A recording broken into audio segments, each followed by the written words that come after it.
You stand on the shore of the ocean watching the tide come in. You sense the call of the sea beckoning to take you in further. You step forward little by little, not knowing what to expect, but expecting more.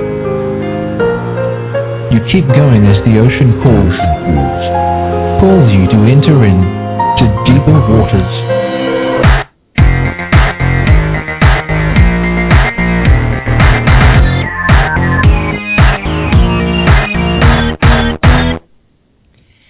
Hello, I'm Nick Peters. This is the Deeper Waters podcast.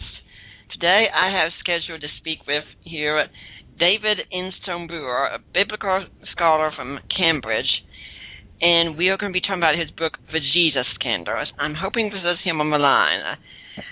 Hello, are you there? Yep, I'm here. Okay, I hope you're going to be able to stay with us for quite a while today. Yep, it's 8 o'clock at my time here in the UK, and I'm here for the evening. Okay, well, I hope we'll have a lot of fun here today. A lot of my listeners might not know about you right now. Can you tell us a little bit about yourself? Like, for instance, have you always been a Christian, or how that come about? Just a brief bio of who you are. I became a Christian around about the age of 12.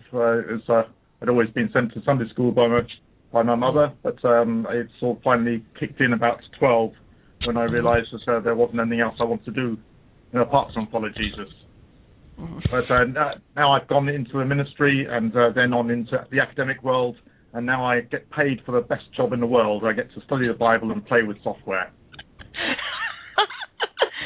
Sounds like a dream position here. Now, another question I usually like to ask my guests is why my listeners should pay attention to them, which is essentially, what are your educational credentials for our audience so they can know where you're coming from? Okay, well, I've got a PhD from Cambridge University, which means that most people say, okay, you must have learned something to get there. My research was in the rabbinic background of the New Testament, and I work in Cambridge. It's a research institute in biblical studies, so I'm mixing all the time with people who are working beyond the doctoral level in biblical studies, and it's a great place to work. You meet everyone. Okay, now when you say that your background's rabbinic studies, what you're pretty much kind of saying is that you work with items like, say, the Dead Sea Scrolls and other Jewish writings to see how they reflect Christianity, or the impact they have on Christianity. My original plan was, when I went to study at Cambridge, was to see how the Jews in the time of Jesus interpreted the Old Testament. And I found that I was going to compare that with the way in which the New Testament studies the Old Testament. But I found that no one had done that work from the Jewish side. So I ended up being an expert on how the Jews interpret the Old Testament, per se. And now I work particularly in the background of the New Testament from a Jewish point of view. Yes, in the Dead Sea Scrolls, but also in the rabbinic materials, the Mishnah, Tosefta, the Talmud, things like that. Okay, well, I'm certainly thankful that you came here today. And today we're going to be talking about your book, The Jesus Scandals. So, tell my audience a little bit what the book is. What's the premise of the book? Well, Jesus was a big shock to the system when he came onto the earth. He was born illegitimately. He grew up in a backward area of the country. He started preaching things that no one could accept. He had disreputable friends. He was accused of all sorts of things. And his death and resurrection were just as scandalous as the rest of his life. So the whole of his life was scandalous. But my particular interest in this as a historian is that the scandals in Jesus' life are the things that the gospel writers would not want to make up. So you can be more certain about them as historical truth than anything else. Okay, now before looking at it, I'd like to contrast your things because I'm sure some people listening here are on the non-believer side, and I know you've debated Robert Price before, who holds to the kind of Christ myth. You know, you say Jesus was a big shock when he showed up, which means for people who are around who knows him, he said things that were absolutely shocking, but at the same time, the way he went about his work and things that were so scandalous about him, most of the rest of the world probably wouldn't pay attention or wouldn't care. So when we hear like that so few of his contemporaries wrote about Jesus, the answer would be, well, of course, they wouldn't really care about him because of all the scandal and of where he was and things like that. Would you agree with that? Well, they wouldn't write about him because he wasn't interesting in terms of history. He was a preacher in a backward country who was talking about religious stuff. He wasn't killing anyone. He wasn't trying to get rich. So why on earth would historians write about him until suddenly the earth is full of people who are following him? Yeah. Okay, now something else about this book also is that the chapters are really short.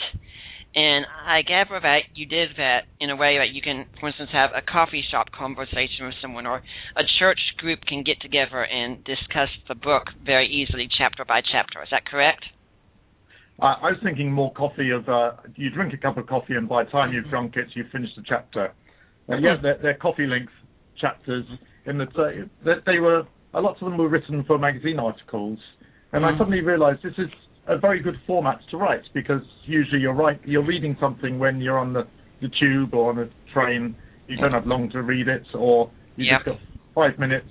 And this gives, in 5 minutes, something worth reading and something worth thinking about. And, hey, you can't help talk about it because these things are gripping to you. Now, you've said these were written as magazine articles at the start, so I found this too, that I think this book would definitely work well for people on the lay level. It's not written for the heavy scholar and such. It's written by anyone can pick it up and understand it. Yep, but the heavy scholars as well, they find it fascinating because it summarizes stuff which they're all interested in. And virtually every chapter says something from an angle they hadn't thought of. So it's interesting for a scholar, but it's aimed at the ordinary person who wants to find out the real story behind the Gospels. Okay, now you've said that these are the things that are scandalous, and therefore it's kind of thing the gospel writers would avoid, and since I mentioned it, that makes it more likely to be historical, and this is what's usually called as a criterion of embarrassment.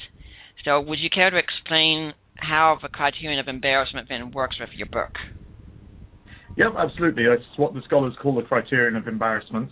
That is, when you're writing something, you're writing the history of something. Say you're writing the history of Margaret Thatcher, who we've just buried. If you're a fan of Margaret Thatcher, you just say the nice things about her.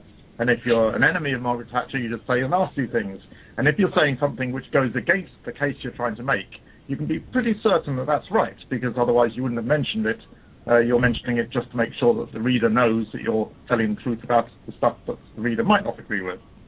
So in the Gospels, when people accuse Jesus of being an alcohol abuser, or they accuse him of being of illegitimate birth, you can be sure that there were people who were accusing him of this, because otherwise the Gospel writers wouldn't mention it. They'd avoid it if they could. Now, just in case... Go on. There are other things which we wouldn't expect to be embarrassing, like the number of miracles which are attributed to Jesus. That was a great embarrassment in the first century, because they were more skeptical about such things than we even are in the 21st century. And the resurrection, of course, is just beyond the pale. Okay, I plan on discussing each of those sometime in the show as well. Before we get to that, just be clear also, this isn't just some sort of criterion that conservative Christian New Testament scholars have made up. This is something that'd be accepted across the board pretty much by scholars of all persuasion, conservative, liberal, Christian, atheist, etc.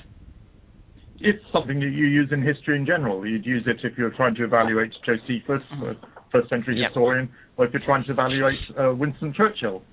You use this criterion of embarrassment to work out, yep, that definitely must be right, or that's given more credence because it's embarrassing. Okay, my guest is Dr. David Instone-Brewer. If you'd like to call in and ask him a question, the number is 714-242-5180. Now, let's get to one of the first scandals here, Vin, that you just mentioned, cars.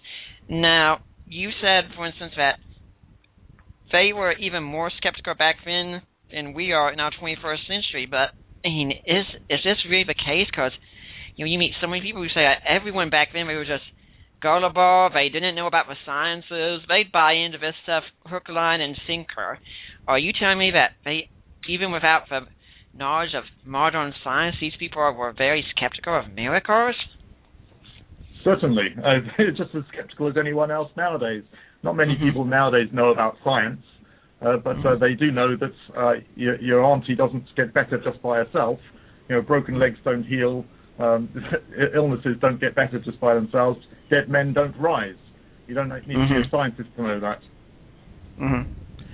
I've always wanted to tell people when they say that we don't believe in suckers, we believe in modern science. I'm so tempted to ask, exactly which scientific experiment was done to demonstrate that dead people don't come back to life, and when was it done?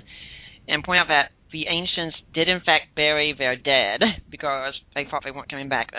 Can you cite any evidence that shows that the people were skeptical back then? Well, the Jews, of course, did believe in the resurrection, and they did bury their dead. But, of course, the Romans didn't believe at all in resurrection. They burnt their dead. They didn't care about the body. It wasn't going to come back at all.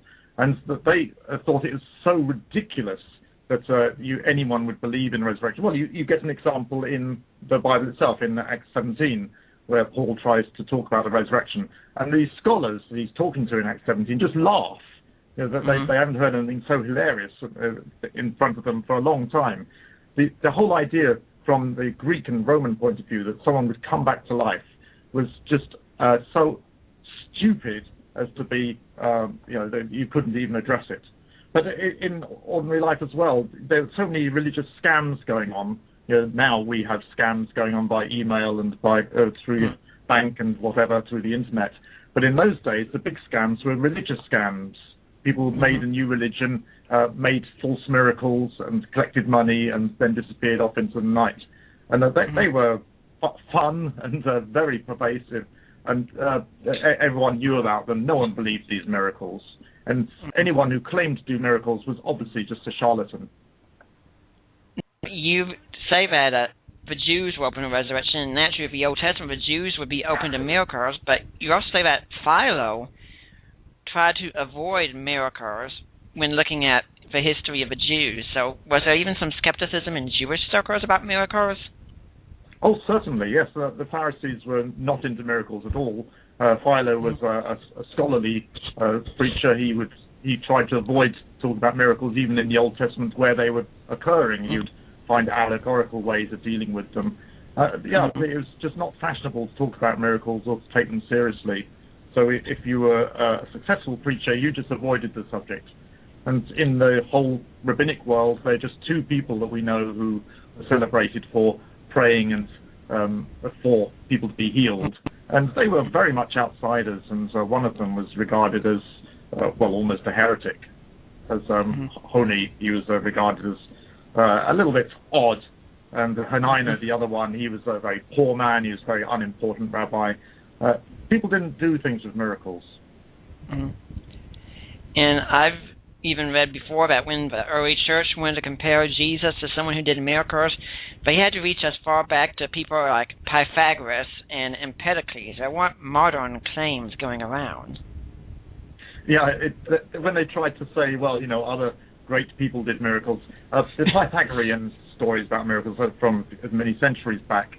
No one gives them any credence, but the point is they had to try and grasp hold of someone that the Greeks respected that did miracles. It's very difficult to find anyone because in the Greek world miracles are what charlatans do. So if the gospel writers were trying to sell Jesus, they would sell him like the church fathers did. When the church fathers talk about Jesus, they talk about his teaching, they talk about his ethics, they don't talk about his miracles because that's going to put people off. But the gospel writers, they're writing very close to the day. And if they don't mention his miracles and don't try and put some sort of positive spin onto the miracles and say, look, people were actually helped by these miracles, people are going to say, yeah, but that Jesus you're talking about, he's supposed to do all these miracles, didn't he? So obviously he's a charlatan. But they can't avoid the subject. They've got to say, okay, he did do miracles. We put our hands up. We agree. But, they were real. Okay. But I can hear the skeptic in the audience saying, well, what about someone like Apollonius? Wasn't he supposed to do miracles? Weren't there ever Greek gods and such who were supposed to do miracles? The gods are allowed to do things. They're up in heaven and they do silly things. They curse you. They treat you nicely one day.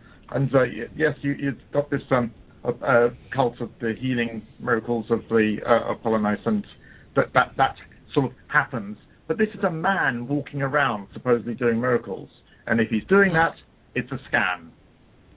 Mm-hmm. That's what they would conclude. It's a scam. And so you try not to talk about religious leaders doing miracles, because it's like saying a religious leader is saying, give me all your money. Well, okay, that's not good. Well, in those days, the way to recognize that a religious leader is a nut and a charlatan is he's claiming to do miracles. And I think we should also mention Lucian. He made a hobby, didn't he, of pointing out these fake claims. Yeah, it's great fun. It's great reading. He talks about finding out how these miracles were done with a speaking tube into a statue, so the statue appears to be talking, and the person who claims to have found a live serpent in an egg underneath the ground, underneath this ancient temple, and he says how it had been planted there before. Yeah, he went there and he did the scopes. He went and found the myths behind the stories and tried to expose everyone. And I think he did a good job, because the charlatans were taking lots of money and making fools of people. But the intelligent people, they weren't taken in by these scams. And so it was a problem. What do? You've got to try to avoid saying Jesus did miracles, but you can't, because people remembered that there were people walking around who'd been paralyzed. And they were walking around because Jesus touched them. So you're saying kind of a climate back then would have been the same way we respond to televangelists today who claim all these miracles and say, and then please send in your faith donation of X thousand dollars and you'll be blessed for it. Yeah, I'll send you a handkerchief that I've blessed and you'll be healed. That's it. I'm afraid we don't have them in the UK. It's a curse of America only. Yeah, we apologize for that one.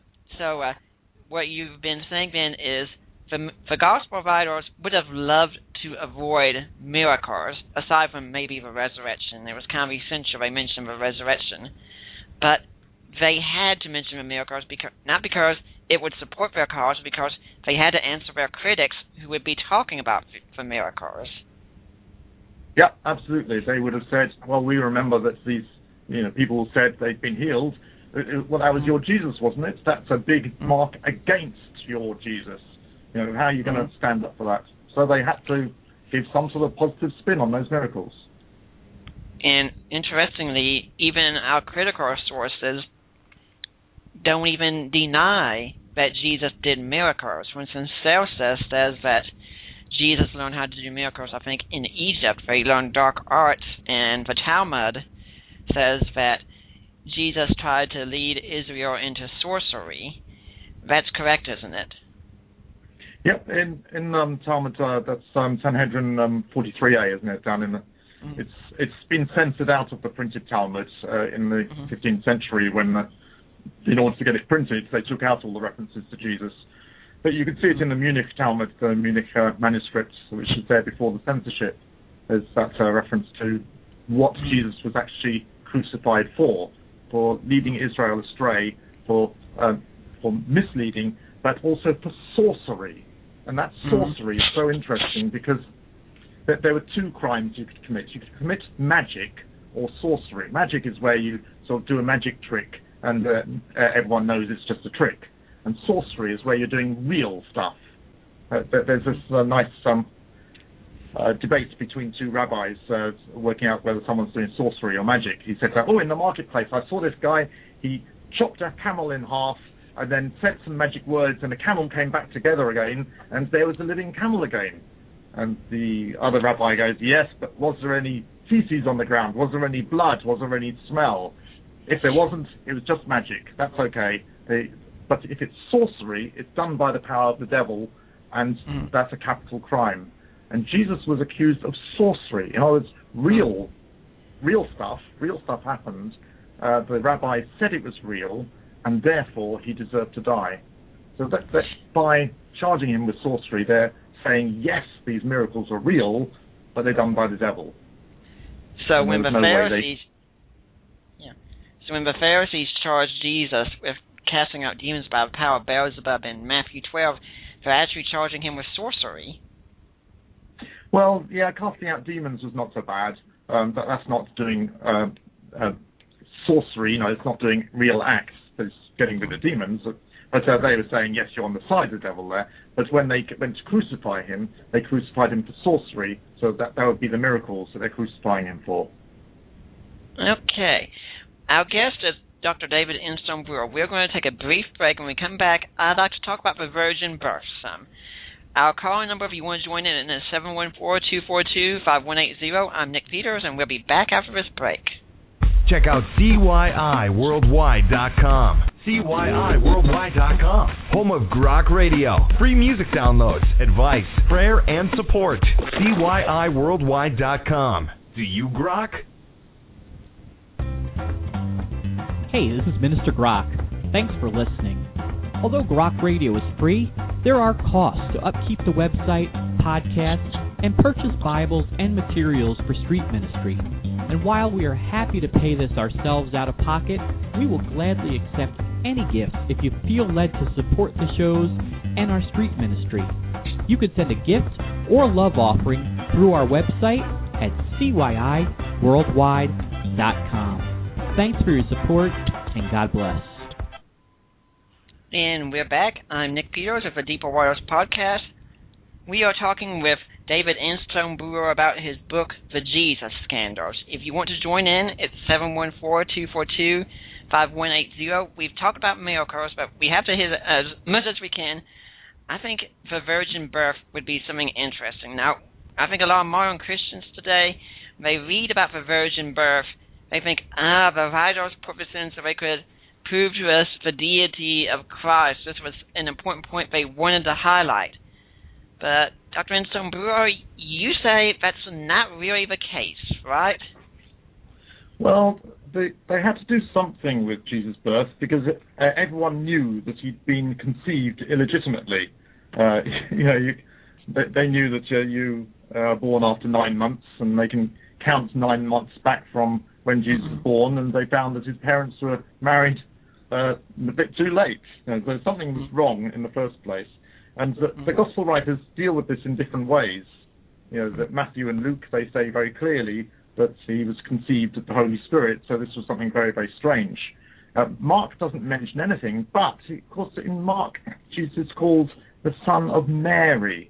This doesn't happen anywhere else in Jewish literature. You're always called the son of your father's name. He's not called the son of Joseph, he's called the son of Mary. Very, very strange, and I've got to be pointing at the fact that there's something strange going on with the birth. And even in John, you got this heckler who says, well, at least we know who our father is, as if Jesus didn't know who his father was. So it's right through the Gospels. Everyone's talking about what is it about Jesus' birth, and the Gospels have got to say something. And for virgin birth, it really would be something embarrassing to say. What would be exactly embarrassing about the virgin birth? Well, it would be much better to say that, Jesus was born from Joseph, but, slightly out of wedlock. That was fine. But being born of the Holy Spirit, that's just blasphemy. It's to say that God got involved with a woman and therefore had a child.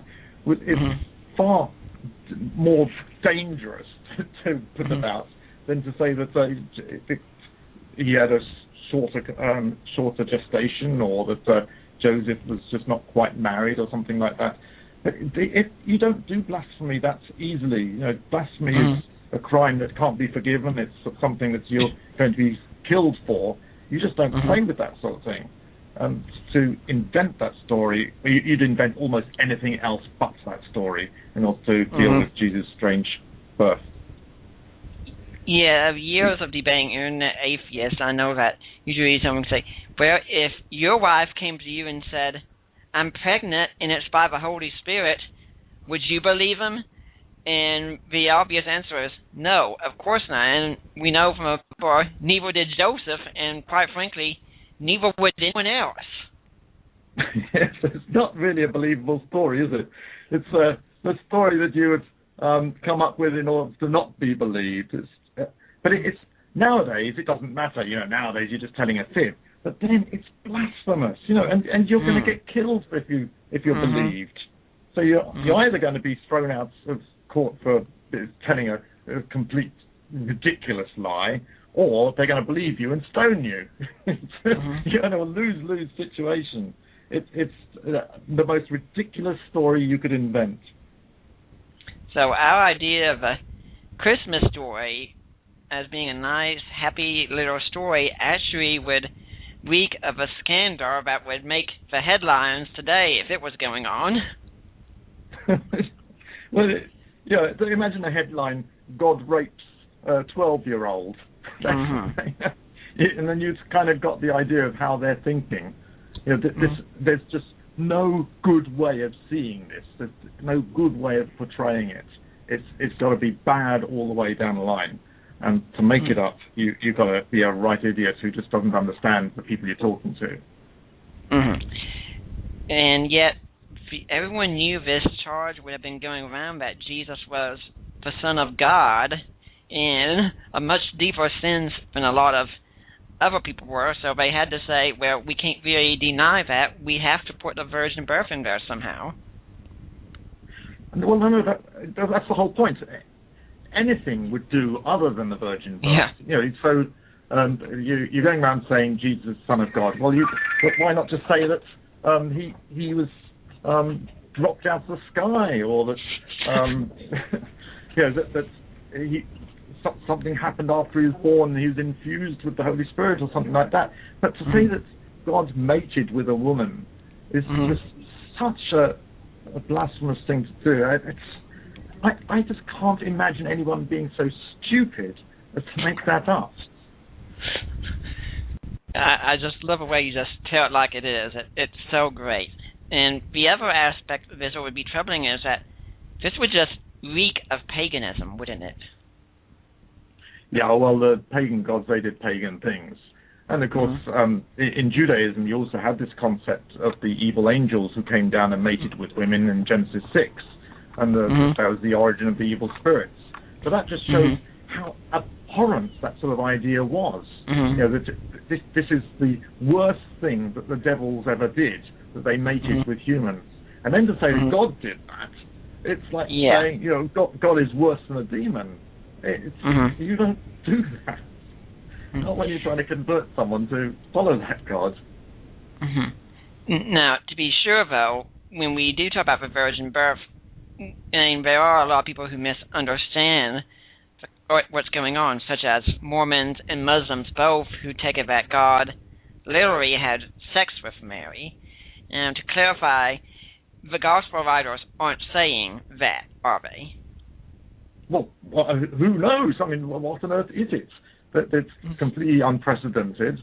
What's it mean that the Holy Spirit overshadows her or whatever? We've no idea what this is supposed to represent.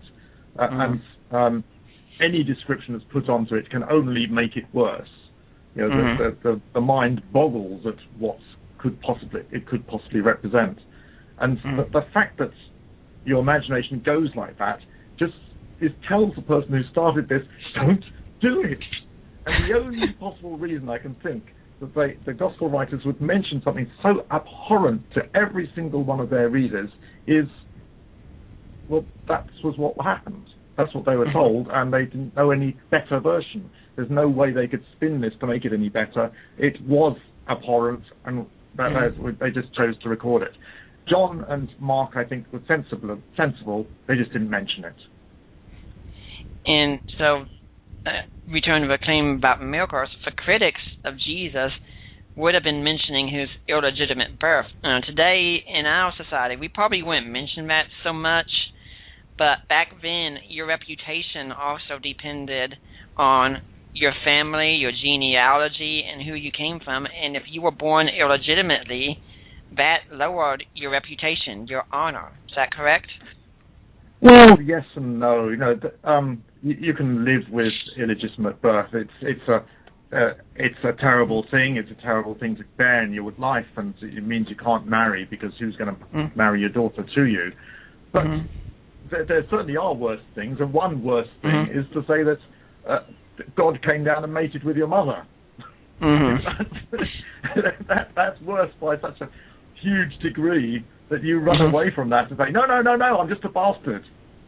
Yeah, and so this charge of being illegitimate, it would have really followed Jesus his whole ministry, wouldn't it?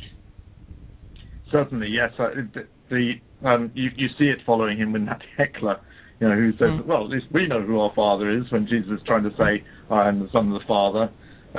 Everyone was talking about it behind his back, if not to his face, because it was an unusual thing. Not completely unusual, not completely unknown, of course. You have this class of people within Judaism, the Mamzerim, the people who didn't have a legitimate family line for 10 generations. And they were not allowed to take part in the normal religious observances in the synagogue, and certainly weren't allowed to go into the temple. And they couldn't marry a legitimate person, someone born legitimately. But Jesus wasn't a mamzer. He wasn't officially illegitimate, because in order to... It's such a difficult thing having these illegitimate people around who couldn't take part in the normal Jewish thing. The rabbis found ways to restrict the number of people who could be called a mamzer, could be called a bastard. So they said, well, you've got to have 2 witnesses of the conception. I don't know where they're going to get 2 witnesses of a conception from. But anyway, they said that you've got to have 2 witnesses in order to declare someone illegitimate. So, of course, Jesus wasn't officially illegitimate, but everyone knew. And my guess is this is why he didn't marry, because he couldn't marry a mamzer. He wasn't an official mamzer, and he couldn't marry a normal Jewish girl, because no father would give his daughter to someone who had this hanging over him in his life. For some reason, I just started thinking about that story of the student who was under his rabbi's bed taking notes while the rabbi was with his wife, so he'd learn the proper way. About how they have to had 2 witnesses to the conception, which, but anyway, to get back to the story now, in the book, you also say that there were a number of other theories going around about Jesus, such as the son of Pantera. Yeah, well, you've got to try and explain it somehow, and it's one of the stories that went around. I think it's Celsus refers to it, doesn't he? But you find it in several places in the Talmud, that he was the son of this perhaps Roman Pantera. And certainly there are plenty of rapes by soldiers going on, and that would be a nice, easy explanation. And I'm sure that if the gospel writers were inventing the story, they would have brought something, they would have suggested something like that Mary had been raped, and Jesus was the result, and God stepped in and rewarded her faithfulness in making Jesus into a good religious teacher or something like that. And that would have been a nice story, and everyone would have been on his side. But instead, we have the story of God having sex with a woman, and that was a very hard sell. And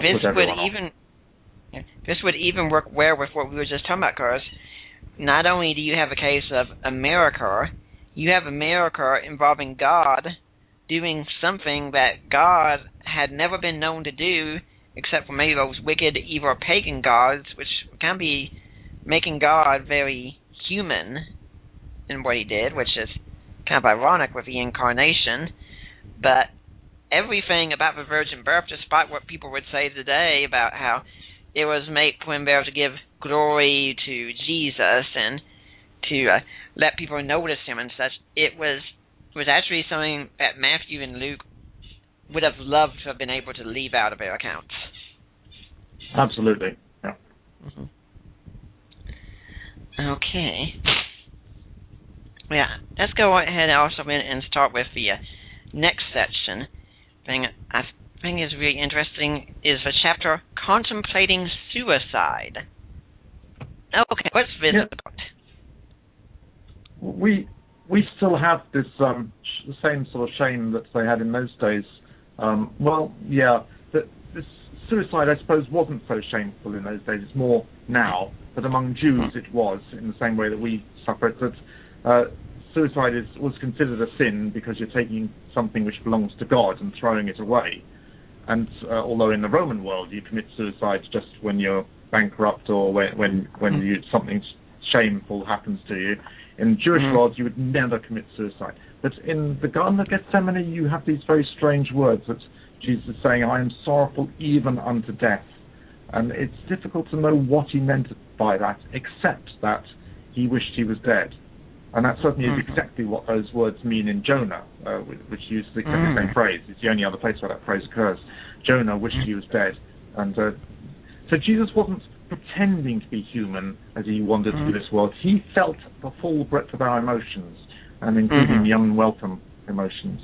But it's something we don't normally say because we concentrate on Jesus being the divine, but we have to remember he's also human. And it looks like he was feeling suicidal there in Gethsemane. Okay, why do you think Jesus was that way? I mean, we can say, well, it's obvious he was going to the cross, but do you think it was the pain of the cross that was frightening him, or something else? Well, just humanly speaking, it was a really frightening prospect to go to the most cruel form of execution ever invented and to walk there voluntarily. But also he must have felt so forgotten by everyone. He was surrounded by crowds to start with, then suddenly they were disappearing, and he knew that everyone was going to disappear next day. And now he's just got his few disciples with him, and they're asleep. And then suddenly even God feels far away. Even God feels distant. And that's exactly how depression makes us feel, completely isolated from everyone, as if there's a concrete wall between us and everyone else and a concrete ceiling between us and God. Everyone is gone. You're on your own, and surely the world would be better off without you. And Jesus must have felt like that there was just no reason for him to be alive anymore. And we could also add in that not only was he alone, he was about to have betrayal take place from Peter, the one who was pretty much his right-hand man, was going to be very soon saying, Jesus who? Never heard of him. Yeah, we don't know how much the human Jesus knew exactly what was going to happen in the future. Remember, when he's on Earth, he is a human, and our brains can only hold so much information, and presumably he didn't hold information about what was going to happen in the future, so he wouldn't know exactly what was going to happen. And that, of course, increases the fear and increases the desperation of, you're not sure exactly what's going to happen. But when Judas comes to him and kisses him in order to mark out who he is, that's the final slap in the face. That this person is pretending friendship even at that moment. And of course, Jesus' life wasn't worthless.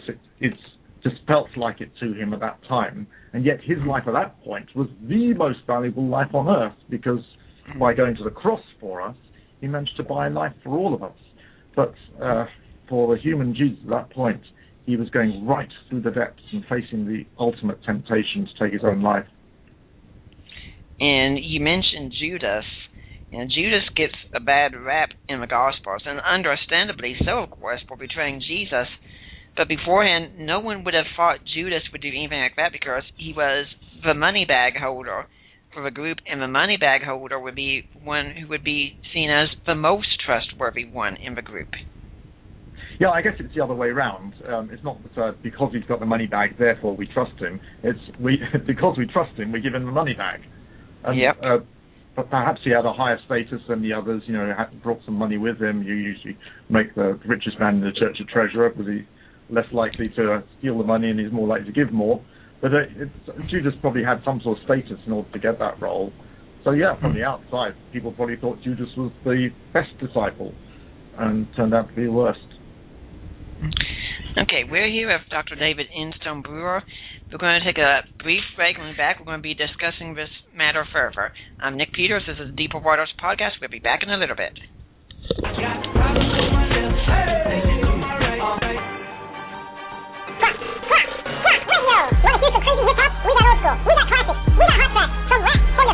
Hey, what up, y'all? This is your host, Suave Bill, on Hip Hop for Your Soul Show. You could tune in every Friday night, 6 o'clock Western Time, 8 o'clock Eastern Time on Grok Radio. And yo, if you missed the live show, that's okay, because it's on Wednesday nights too on TrueSwagRadio.com. Check it out, 8 o'clock on Wednesdays. If you missed all that, you can go on iTunes and type in Hip Hop for Yo Soul Show and put it on your iTunes dial and then listen to the podcast. You can also go on CYIWorldwide.com and check out all the archives, all the shows that we have on there. Peace.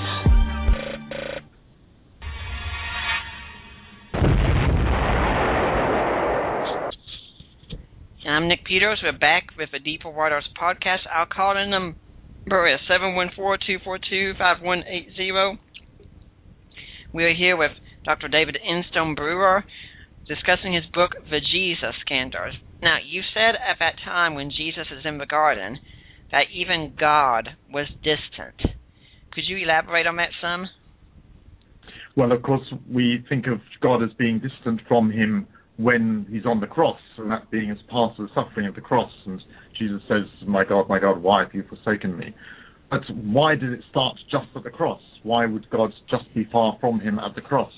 And I see no reason why it shouldn't also be there in the Garden of Gethsemane. And that was part of the sufferings he was going through as he's being tempted by the devil. You know, look, even God has left you, as if to say. And that's feeling of depression is, and that's a feeling is part of that feeling of isolation that God has left him to his fate. Yes, we realize that in our evangelical circles, there seems to be a tendency that we want to so emphasize the deity of Christ, and rightfully we should for all the cult groups and such out there, but it's just as important to orthodoxy to emphasize the humanity of Christ, because if we have a Jesus who's just pure deity only, we don't have Christianity.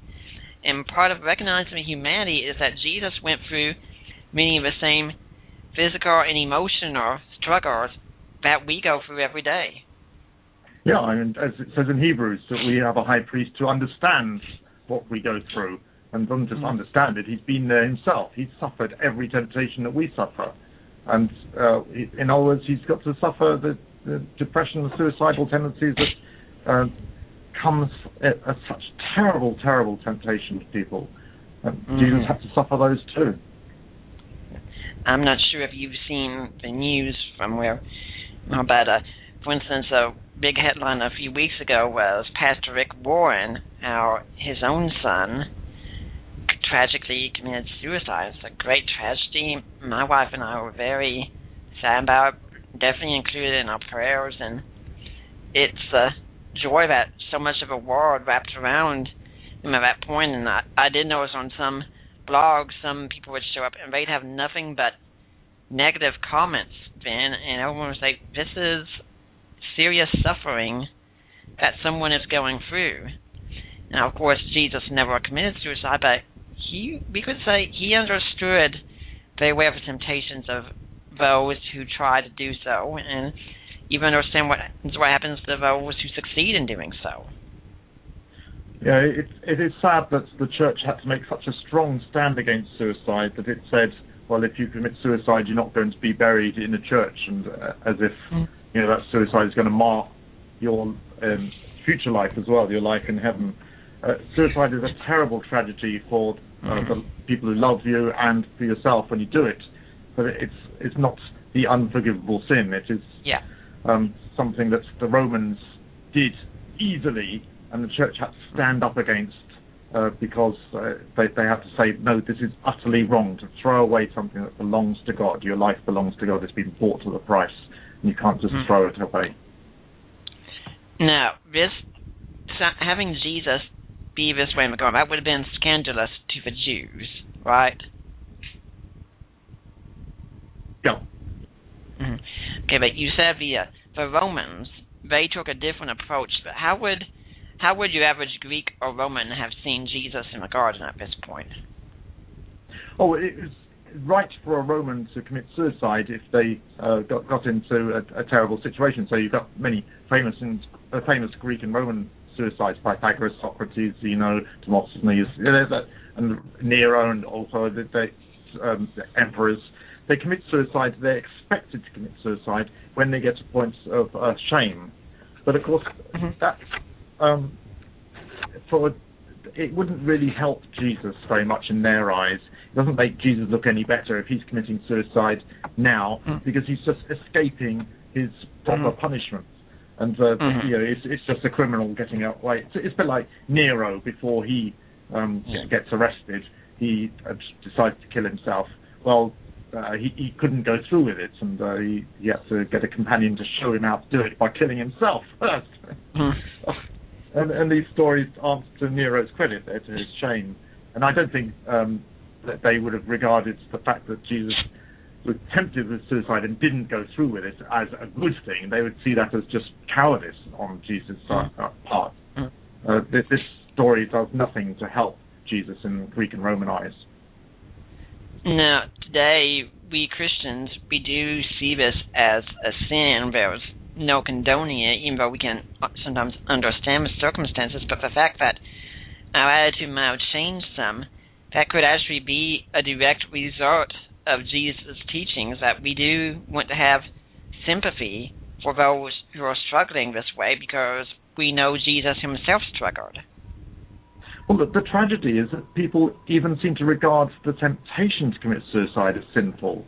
As if the very fact that your mind is forcing you to think this way, you're doing something wrong by that. And that people who suffer from depression must be very sinful because if they're living a good life, they wouldn't suffer in this way. And that's one thing I love about this story of Jesus in Gethsemane. It shows that Jesus, absolutely perfect, having committed no sin at all, is still facing the same feelings that many of us face. There was a time I remember when I struggled with panic attacks and anxiety, for instance, and I do remember that usually some of the worst trouble you can have with fellow Christians then is so many of them seem to be Job's friends, and they take on an idea of suffering that's from the oldest book in the Bible that God himself said was wrong, and they still use it today. Yeah, absolutely. It seems strange when Jesus goes around saying, no, this person isn't ill because of his sin. No, this person isn't ill because of his parents' sin. No, this person's just ill.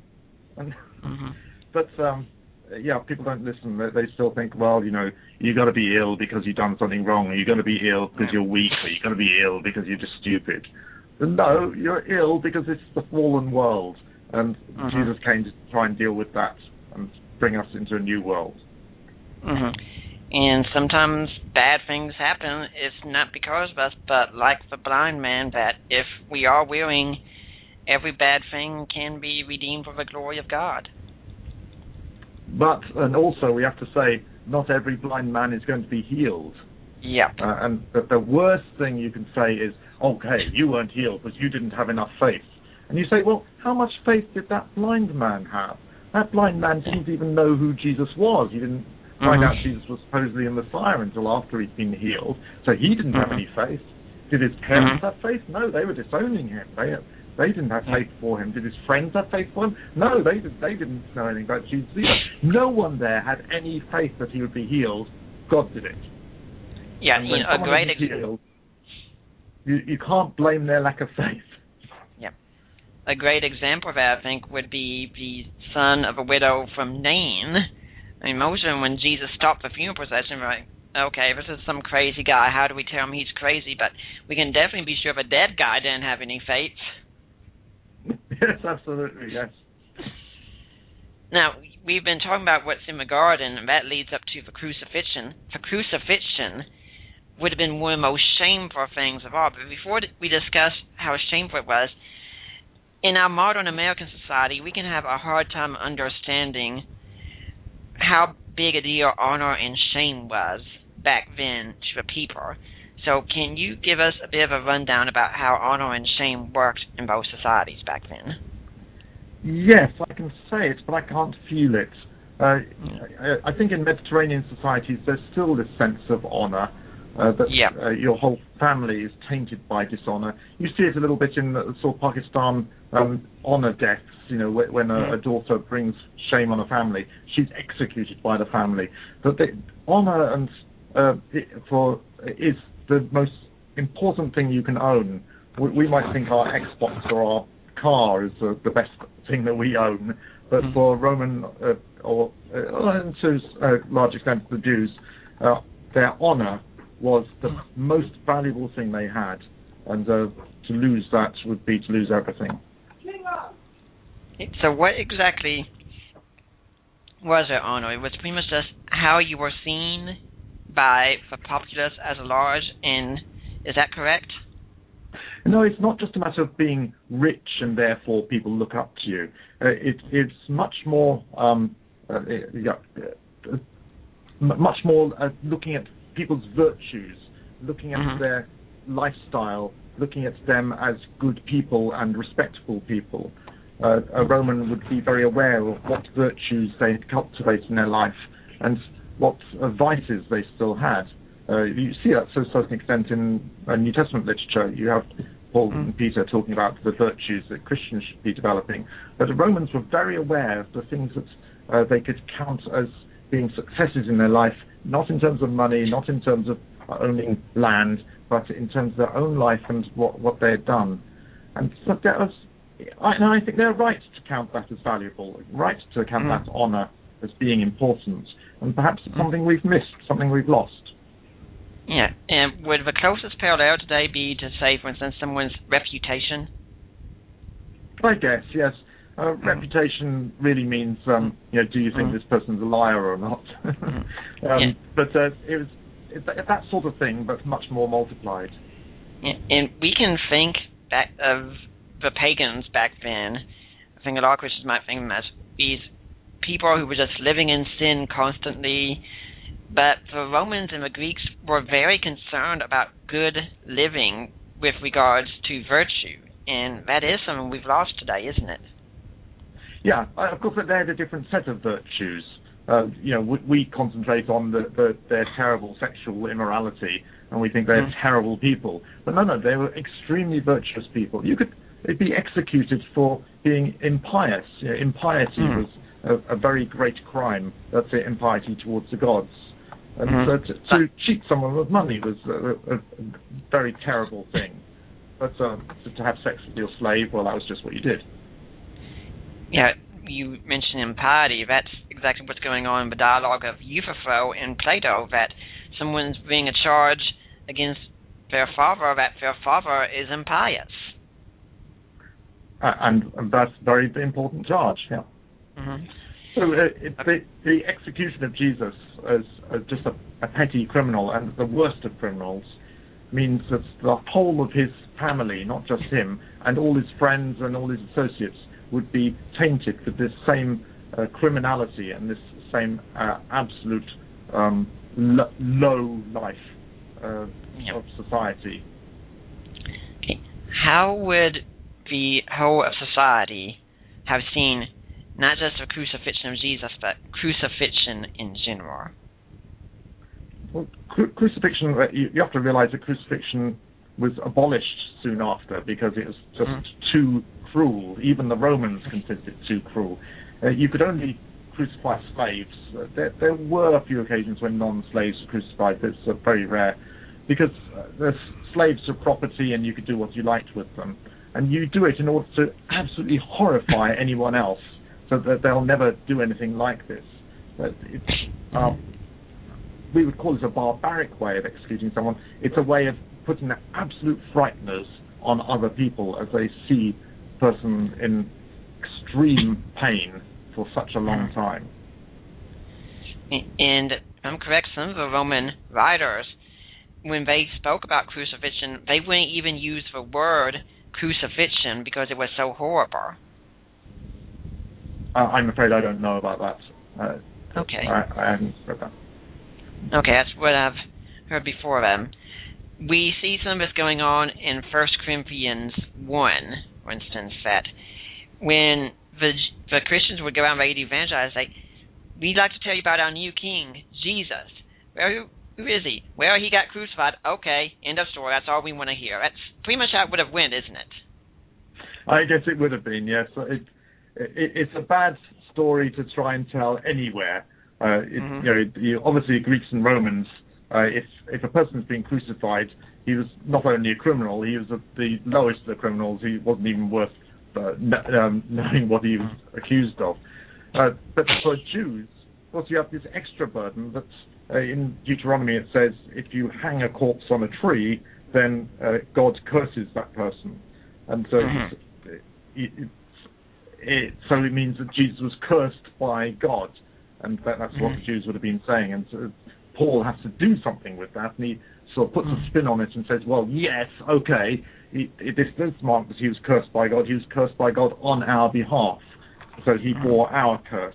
But it was very difficult to get that argument across, and crucifixion was a very, very difficult thing to sell.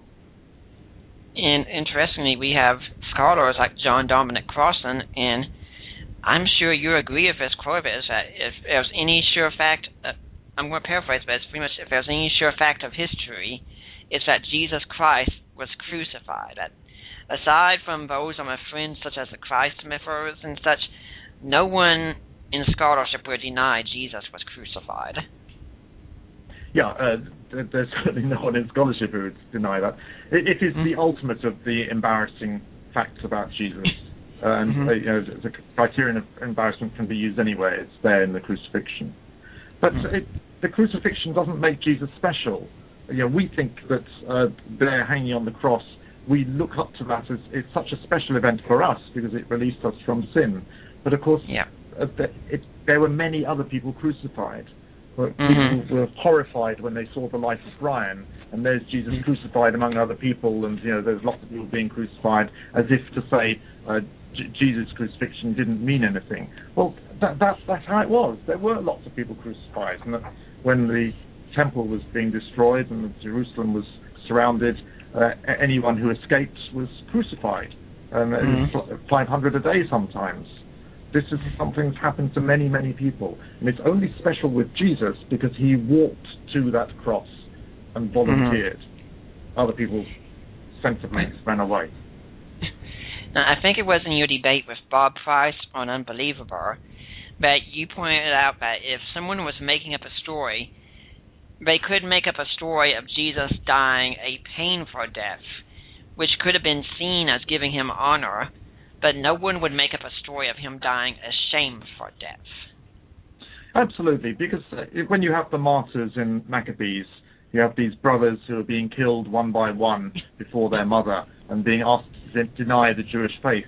You have them, their skin is being torn off their bodies, and their limbs are being held over flames, and they're being tortured for a long time, painfully, but it's not shameful.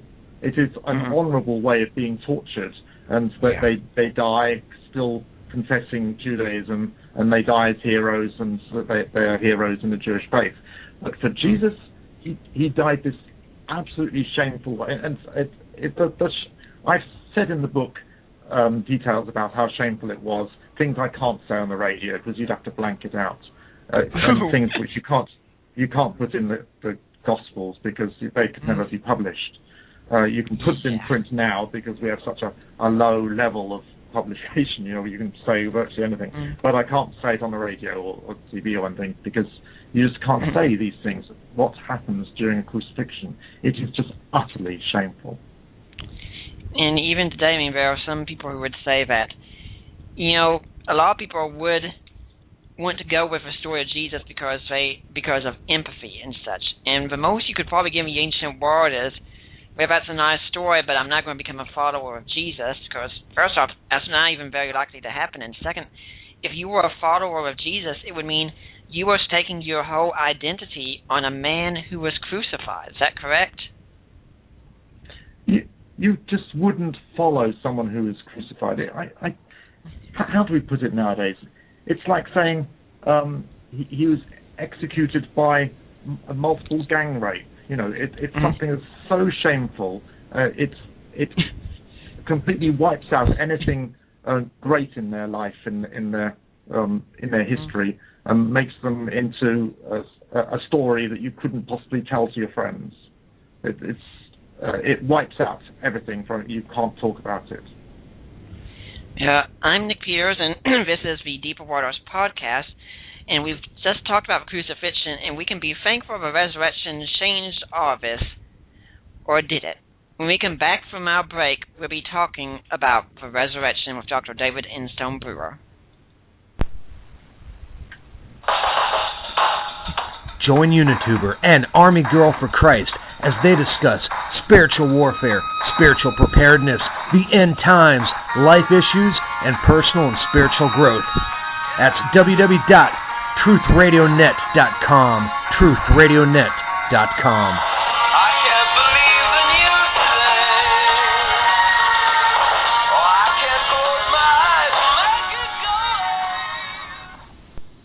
Are you tired of the same old corporate Christian music on the radio? Check out Music Surge on Grok Radio, playing Christian music that doesn't suck. Download episodes now at CYIWorldwide.com. I'm back with David Instone-Brewer out of Cambridge. We're discussing his book, The Jesus Scandals. Before we get into our next part, so I don't forget, Dr. Instone-Brewer, if someone wants to get a copy of this book, how can they get a copy of it? Go to BibleScandals.com, and you've got the link there through to the normal Amazon things. And you can also read the beginning of every chapter and get an awful lot for free. Okay. BibleScandals.com. All right. Now, we've been talking about the crucifixion, and we can be thankful that these charges would have been reversed in the resurrection, and the resurrection would have been a story everyone would have flocked to and wanted to accept immediately, would have been seen as good news to everyone. Or maybe not. You think that it would have been seen a bit differently, don't you?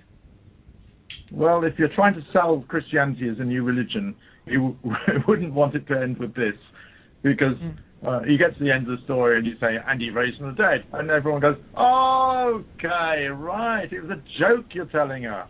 You're not really telling us about anything real. Okay, good one, yeah, right. Now, let's move on. No one could take it seriously. The idea of a resurrection, for Judaism, it's something that's happened perhaps in the past, but it wouldn't happen now. And for Jews and Romans, it was just too laughable to be serious. Yeah, N.T. Wright, in his book, The Resurrection of the Son of God, says, the Greco-Roman culture was very clear about resurrection. It didn't happen. Do you agree with that?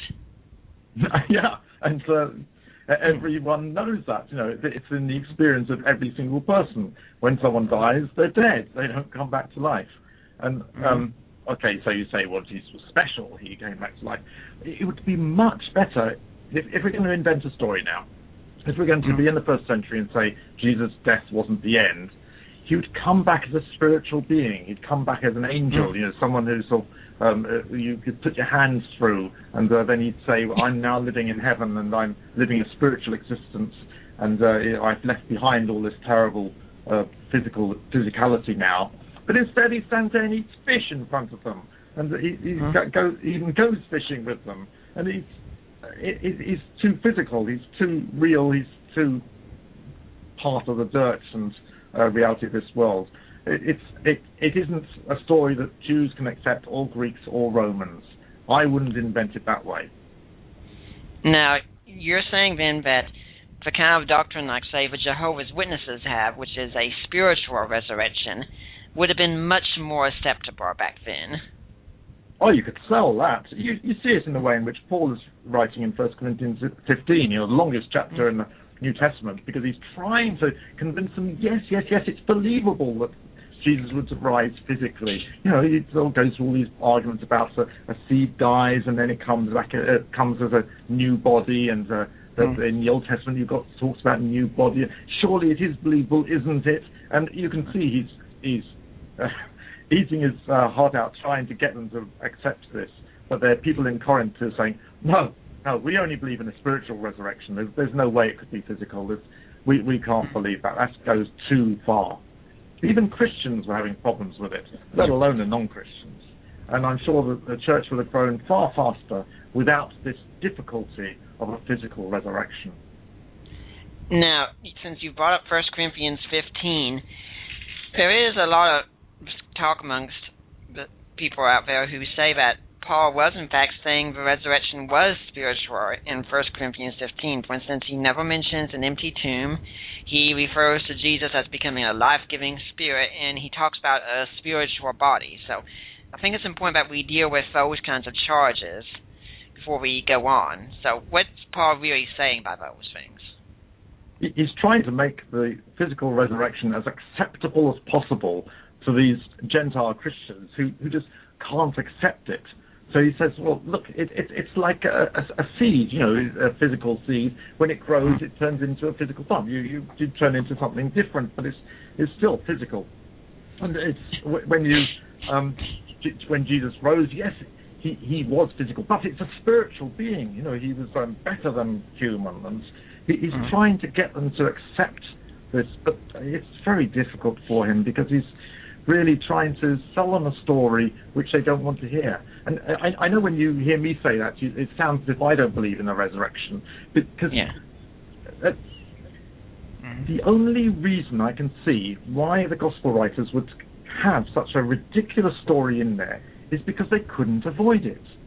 The people knew that there were these tales about Jesus appearing. They knew that there was this claim that he'd risen physically, and they had to do something with it. And the only thing they could do is to put it forward as salably as well as possible. Even the story about the soldiers there, discovering saying that people had stolen the corpse away. That's believable, that someone would steal the until, of course, that the soldiers, they would have been killed for their lapse of duty. So many strange things going on, and the only reason I can see that they would record it in this way is because something like this did actually happen. Yeah, I don't doubt you believe in resurrection, and I just know you presume the case for way Paul would have done that. This would have been seen as unbelievable.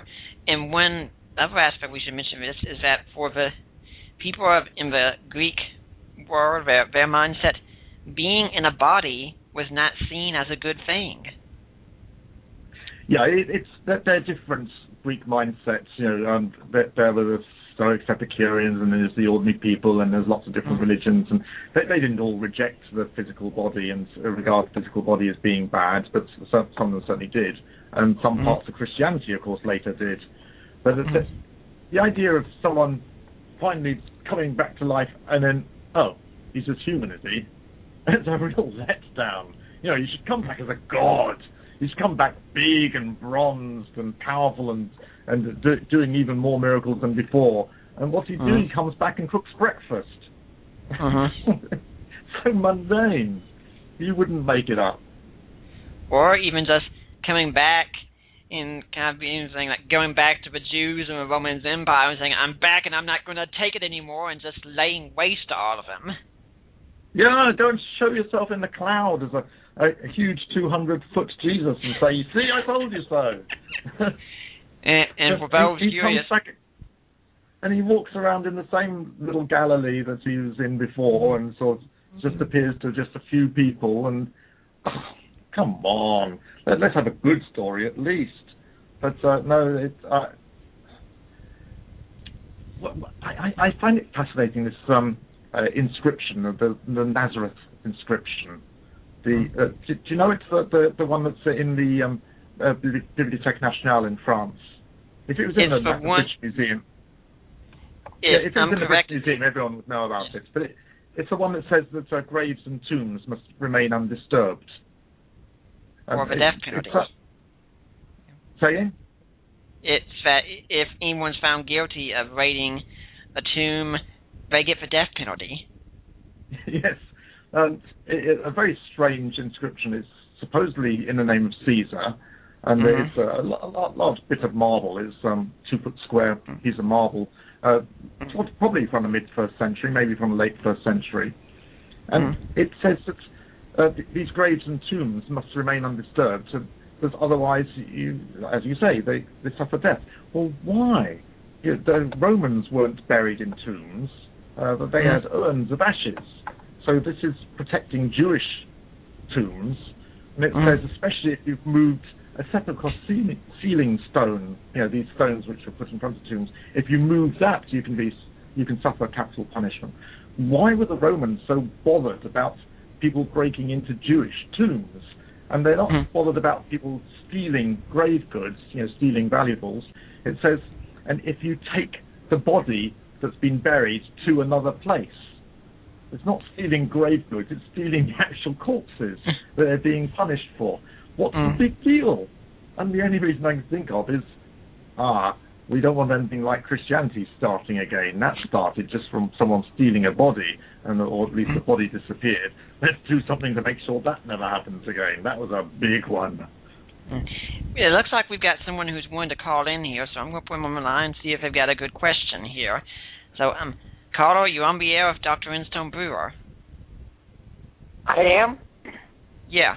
Hello? Okay.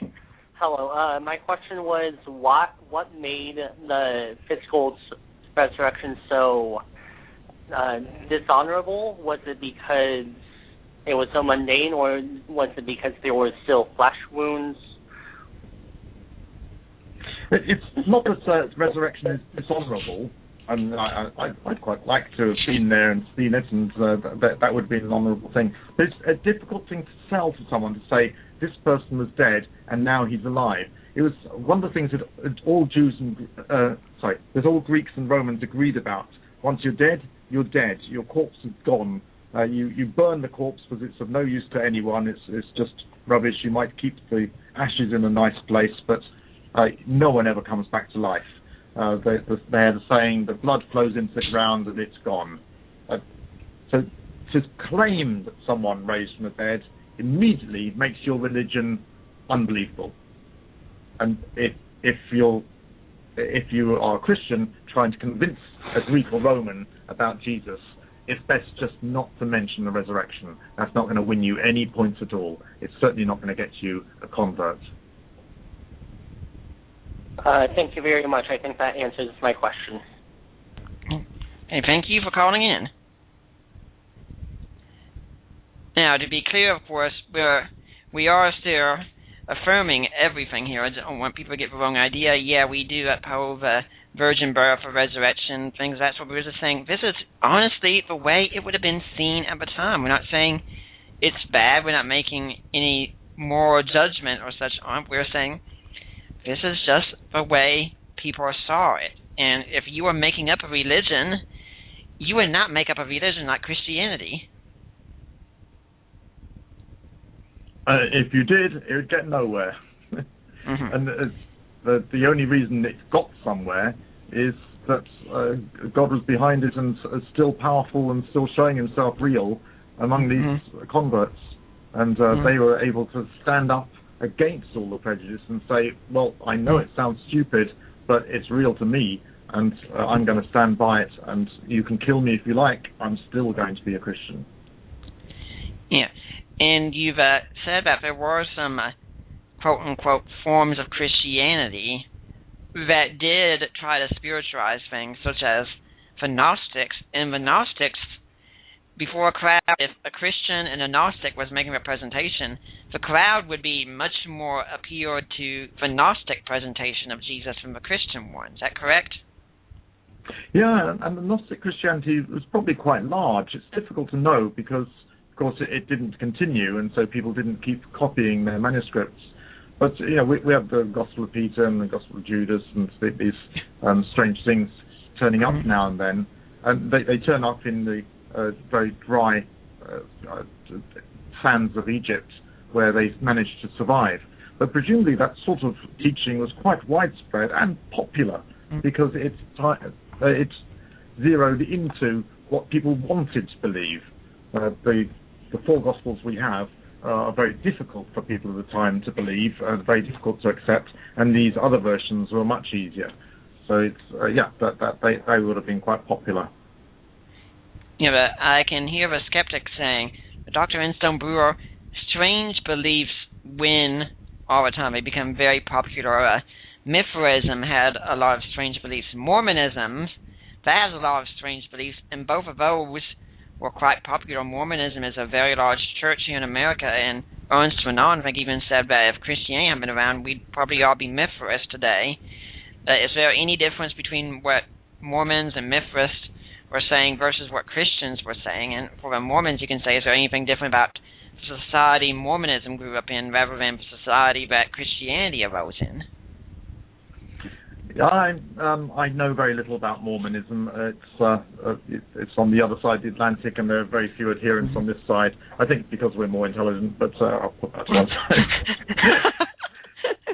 But with Mithraism, it's very difficult to know exactly what they believe because, of course, they kept their cult secrets, and we have some artifacts left over. We have sort of these Mithraim in dungeons or in basements, and we know they sort of poured blood over initiates and did horrible things like that, and then kept their secrets and their little. And I regard them rather like the. Here we have the Masons, and you have the Buffalo things, and the groups where you do horrible things to make the membership seem special, and then you always back each other up, and this group defends each other, and it's a sort of nice feeling of togetherness, and we're going to stand with each other rather like an army platoon who defend each other against terrible odds because they've got such camaraderie together. And I don't know if they really believed the stuff about Mithras and that. It's just, do the Masons really believe the curses they say to each other when they say don't reveal these secrets? I think it's a sort of club thing, and it's, so you've got this religious element, so that's what we go through in order to join the club. But Christianity would not have really been like that, would it? Well, Christianity, you don't join that in order to get better in life. First of all, it's not a secret thing, although you probably prefer that your neighbours didn't know that you were a Christian. And you don't get any great benefits. In fact, you're thrown out of your normal associations, so you don't get the normal benefits that you have as a member of society. And you lose everything by becoming a Christian. So then you really have to believe what it is that's setting you apart, because you've got no other motive for joining except that that's true. And if it's not true, then, as Paul says in Corinthians, we're the most unfortunate of people because we lost everything and for nothing. We recently had come on the History Channel, the Bible mini-series, and after that there was a show called Vikings that comes on, and my wife likes to watch that, so I watched it with her. And last time they had a Viking agree to be baptized, and what I noticed was that immediately afterwards, all of his comrades were just looking at him differently and making statements like, "You've betrayed the gods," and things of that sort. And we found it kind of amusing, but at the same time, I think that's exactly what it would have been like at the time of Jesus. To become a Christian would have been seen as betraying your heritage, the deities, or Yahweh in the case of Jews. Any number of things like that, it would have been seen as a worse shame to become a Christian. Yeah, and we see that when it wasn't such a shameful thing, in the 3rd century when Constantine became a Christian and it became an official religion, that's when the church went wrong and started becoming corrupt, and the wrong people wanted to become Christians, and everything went screwy. Christianity was born at a time when you had to give up everything to be a Christian, and so those folks then, they were so brave, and we aspire to be like them. In fact, when we read the book of Hebrews, we are told in, I think, the 10th chapter that you have not yet resisted to the point of shedding your blood, which means these people were being persecuted, but their persecution wasn't yet coming from bloodshed or violent threats. It was from ostracizing and shame and mockery. Yeah, it's more than that. It was a very paranoid political climate. If you met with some friends, it was assumed that you were meeting to plot against the emperor. So any meeting of people had to be an official meeting. You had to be part of an official association or part of an official religion. And Jews, of course, they had a dispensation to meet because Julius Caesar had said, yes, you're an ancient religion, you are allowed to meet on the Sabbath and you're allowed to have your religious meetings. But Christians weren't an official religion. So if you, the Hebrews was written to Jews who had converted to Christianity, as soon as you gave up your Judaism and said, and we're still going to meet together, well, that's illegal. It is actually illegal for them to meet together because it's assumed that you're being political activists. And if anyone reported them, then they could be arrested. You could keep their property as your reward for reporting them. It was a terrible curse, and of course, it'd be much easier for them to go back to being Jews, and then they could meet legally. And so, yeah, it's very, very difficult times. And something else to bring up based on what you said, Judaism got an exception because they were an ancient religion. Christianity was new, and for the Romans, new was not good. It's not just that new is not good. I mean, there were sort of new religions. No, yeah, you're right. Yeah, new religions were looked down on. But that wasn't entirely the thing. I think Jews were very fortunate in having this deal with Julius Caesar.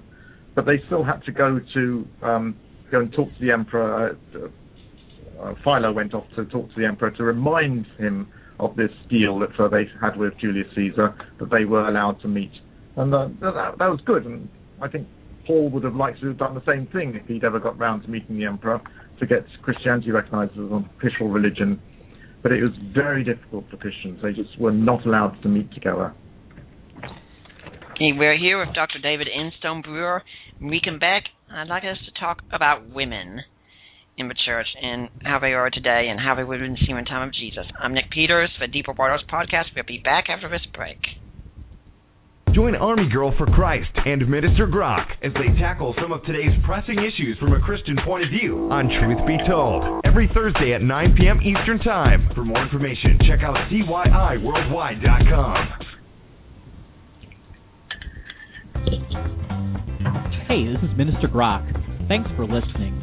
Although Grok Radio is free, there are costs to upkeep the website, podcasts, and purchase Bibles and materials for street ministry. And while we are happy to pay this ourselves out of pocket, we will gladly accept any gifts if you feel led to support the shows and our street ministry.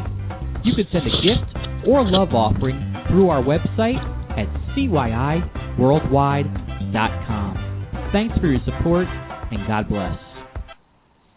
We are here with Dr. David Instone-Brewer, author of the Jesus Scandals. I'm your host, Nick Peters. Our call-in number is 714-242-5180. Let's talk about women with Jesus some. What was so scandalous about women and Jesus? There's nothing wrong with women when they're in the kitchen and when they're looking after the men and when they're doing good things like having babies. But having women following Jesus around, that was a very strange thing. As far as we know, Jesus was the only rabbi who had women in his entourage. And especially when you get people like Mary and Martha, the two sisters, where Mary was actually sitting at Jesus' feet along with the other disciples, listening to him. Oh, good grief, what are you doing there? You should be... It wasn't just Martha who actually spoke the words, you should be helping me with the cooking. Everyone would have been glaring at her and saying, what, in their heads, what on earth is she doing here? She got lost somewhere on the way to the scullery. Women didn't do that sort of thing. So the joke that you can often hear today about women needing to be barefoot and pregnant, that would have been the modern worldview of a time. In fact, it would have been the worldview held by women back then, right? Yes, it wasn't the normal Jewish way that you find in the Old Testament, but by the New Testament times, that this is the morality which had been imposed on Judaism by the rest of the world. And yeah, the women were very submissive in all sorts of ways. But everything that Jesus did, from the talks with the Samaritan woman to anything else, Mary and Martha, he uplifted women constantly. Yeah, it is strange, especially in Luke, where you have these women who are going around with him, with the disciples, and it even says that there were women who were his main supporters. They were helping him financially. That sort of thing happened, but you don't normally talk about it. It's it's a bit embarrassing to have women being your main supporters. And of course, when you've got people like Mary Magdalene, who I guess people would have called Mad Mary, who had all these demons in her, and she would have been the woman that you shoo away from your house and hope your children don't meet, and then have her as such an important person in Jesus' entourage. It means that you might even warn your children about Jesus, because you have such strange companions. And could even have rumors been going around that Jesus would have even been possibly having an affair with some of these women? Well, Jews were very careful not to spend any time alone with a woman, because that morally compromised them. If you were alone with a woman for more than a few minutes, it was assumed that she was now morally compromised and couldn't marry, because obviously you must have had sex. It's a strange society where you had to be careful of women, and there's people used to keep their heads down so they wouldn't look at women. It's almost like they were afraid of them. But you don't see that in Jesus at all. In Jesus, even when a prostitute walks into a room and starts massaging his feet, he lets her, because she realizes that she's trying to repent this way. He just had a completely different attitude. It's amusing to me here in America that we can see a number of people who are feminists. Not all of them are this way, but many who are complaining about Christianity. And when I see that, I keep thinking, if it wasn't for Christianity, you might not even have the ability to complain, because Jesus was the one who made that men and women are seen as practically equal. Yes, equal in practice, no. Yes. Yes. There was only so much Jesus could do. You still end up with a world where women don't inherit, women don't have real power, women have no legal authority in the courts. He couldn't change the world, but he could show by his attitude to women that he respected them as equals. Yeah. And that can also get us into what Jesus said about marriage. It was pretty severe for the time, wasn't it? You mean that you should not get divorced?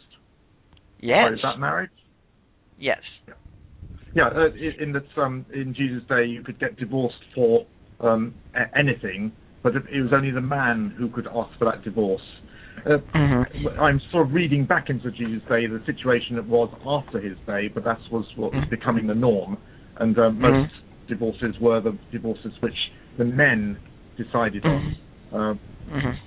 A few decades before Jesus, women were still able to get divorces. Yeah. And if I'm correct, there were two schools at the time, the school of Shammai and the school of Hillel. And I think it was Shammai that was the hardest one, that said it had to be adultery for divorce, and the school of Hillel said if your wife burnt your toast in the morning, you could get a divorce. Not really. First of all, there were lots of schools. Hillel and Shammai were the ones that we know most about, because we have a document which compares and contrasts them in 200 different issues. The other schools have disappeared into the morass of history, and we don't know anything about them. But no, both Hillel and Shammai accepted that you could get a divorce for virtually anything. But I'm sorry. No. You are right. You are right. Sorry. I'm getting myself. Hillel invented this divorce for anything, and Shammai said, no. In Deuteronomy, it is divorce for adultery. Yes, I'm sorry. You have to read we should listening to me. Yeah, we should explain. It's probably about 9:30 p.m. over in England, so it's getting awfully late. When we go over to the New Testament, it seems some people even think that Paul is trying to soften things a bit, such as in 1 Corinthians 7, where he says that if the unbelieving spouse walks out, well, you can let them walk out.